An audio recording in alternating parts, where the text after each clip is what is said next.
two, we're going to be talking about age. It's very difficult. It is very difficult for somebody who is younger to find their type. Now, it can be done. It just takes more work. And the reason is, it isn't because yes, you're still developing cognitively throughout your life, all these kinds of things. That's not the issue. So the issue is that age gives you experiences, and those experiences help you see, like we said in the third one, help you see where you fail, help you see where you have trouble, help you see where you are weak. And there's just not a lot of life experiences yet to really be able to get to that part in your life where you see so clearly and go, wow, yep, you know what, that is me. I have trouble dealing with people, or I have trouble dealing with these processes. And it really, people have to hit that brick wall many times in their life. They have to really, truly fail. They have to really, truly suffer. And whenever you're in your, say early 20s or you're in your teens, it's not to say that there hasn't been real suffering in your life and that you haven't gone through anything.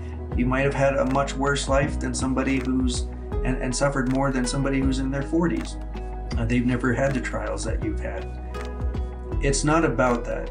It's about understanding in that suffering where you have failed. And that's what takes time and experience, because it's just a matter of going through that process and being able to go, you know what, this is where I failed. This is where I was the problem. And I can see that now. And it takes a long time to accept. It takes a lifetime. And that's where a lot of people come through, say in that, like we said, in that kind of midlife, that later 30s, early 40s, and say, I'm so done with believing that I can get through my life this way, and I now see that's causing me problems, and I need to look at these areas that I've devalued, that I haven't looked at, and accept that, you know what, maybe I'm weak in those areas and I need to be better. And so that comes with age, that comes with failure, that comes with suffering. And you have to learn that about yourself. And, in your early 20s, you just haven't had the time to really understand those inner workings of yourself and your life, and gone through, those trials and tribulations that you go throughout your adult life. There's a lot of things in your teen life, but there's a difference when you're out on your own, you're raising your own family, paying your own bills, moving your way up the work ladder. Those are all very different. How you interact with the tribe, how you manage your life. And those are the failures, those areas where you suffer. Those are really going to help you understand where you fail and what you need to get better at. But those areas will also help you see those cognitive functions more defined. So it's a much different process when I ask somebody who's in their mid 40s or later in life about things.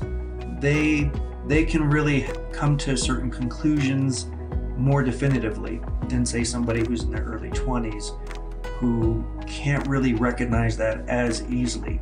It certainly can be done. Finding your type at a younger age can definitely be done, but it's just much harder. So your age is going to be a wall that you're going to have to get over to find your type compared to somebody who's older. But now I want to talk about the number one reason that you can't find your type, the number one reason that you can't see your conscious patterns clearly.